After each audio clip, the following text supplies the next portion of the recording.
So it's not really about what is going to be the price. It's about what is going to be the coolest thing for the skin. This is like a major thing in a community about skin line, of course. Like some people have a different opinions, right?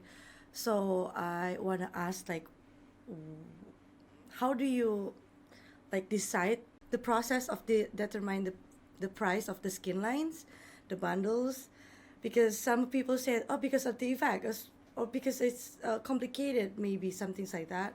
I want to know, like, how did you determine the price for the bundles?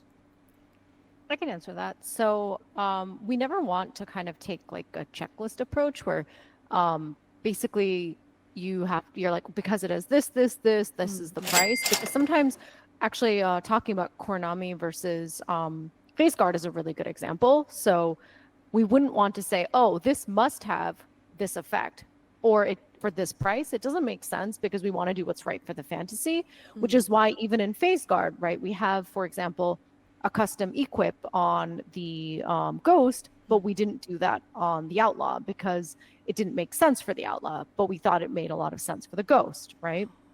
So I think similarly, whenever we think about skins, we don't want to say, well, because it's this price, these are the things that we want to add to it. We instead say, what is cool for the skin? What is the fantasy a player would really appreciate?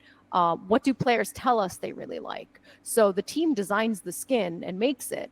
And then near the end of development, once it's almost done, is when we look at it and we say, okay, well, how valuable is the skin? How much do people think, how much will people like this? So it's not really about what is going to be the price. It's about what is going to be the coolest thing for the skin. Oh, I see. Mhm.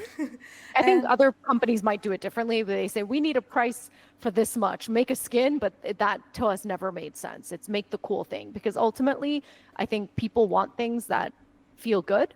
yeah. And for Valorant, players have told us they like really like, crazy effects or cool animations, cool finisher, great melee. So we're always learning and looking for feedback. So when we see what people really like, so for example, we think people have reacted really well to phase guard. We don't know yet. It's not out yet. But we're because of recon and other skins, we're like, okay, there is room to make something more milsim grounded, tactical. Let's do more of that. So similarly, oh, looks like people really like this. Let's make more of that. Because ultimately, we're here to just make stuff players are going to love. Like that's our whole job. Make cool skins. Yeah, the face card is really cool. I'm glad you like Actually, it. it's really cool. Okay,